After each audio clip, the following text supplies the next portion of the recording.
حدیث شریف میں آیا ہے کہ مومن کی فراست سے ڈرو. یہاں مومن کا لفظ آیا، مسلم کا نہیں آیا. اس کی کیا وجہ؟ مومن کی فراست سے ڈرو. مومن کا لفظ استعمال ہوا. ہاں، مسلم تو ہر آدمی کو جو سر جھکا لے اور فرمانبردار بن جائے اس کو مسلم کہتے ہیں.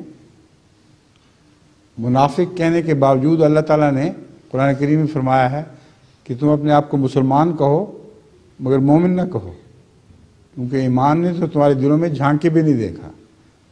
تو مسلم فرمانبرداری تسلیم کو کہتے، تسلیم کرنے والے کو، یعنی فرمانبرداری کرنے والے کو کہتے ہیں.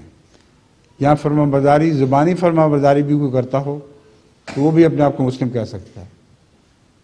ٹھیک ہے جی حضور، یہ تو ٹھیک ہے، لیکن ایک اور حدیث میں ہے المسلم و میرات المسلم ہے.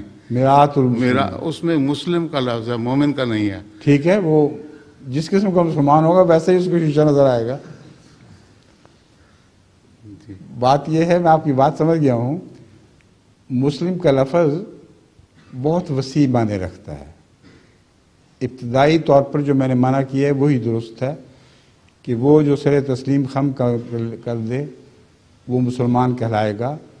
چنانچہ قرآن کریم میں واضح طور پر لکھا ہوا ہے کہ اعراب جو ہیں وہ اسلام تو لے آئے ہیں لیکن مومن نہیں ہو سکے. تو دوسرا مسلم کی تعریف ہے جو بہت ہی اعلیٰ درجے کی تعریف ہے. انا اول المسلمین، میں مسلمانوں میں سے پہلا نمبر ہوں. اس کا مطلب یہ ہے کہ مسلم کی جو کامل تعریف ہے وہ ہے جو خدا کے سامنے بھی پوری طرح سر جھکائے، ایک ذرہ بھی اپنا الگ نہ رکھے اور بنی نوع انسان کو بھی سلامتی کا پیغام دے، وہ کامل مسلم ہے.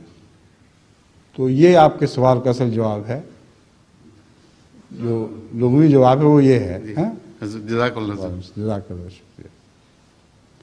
باقی 19 سوال بعد میں انشاءاللہ کسی وقت.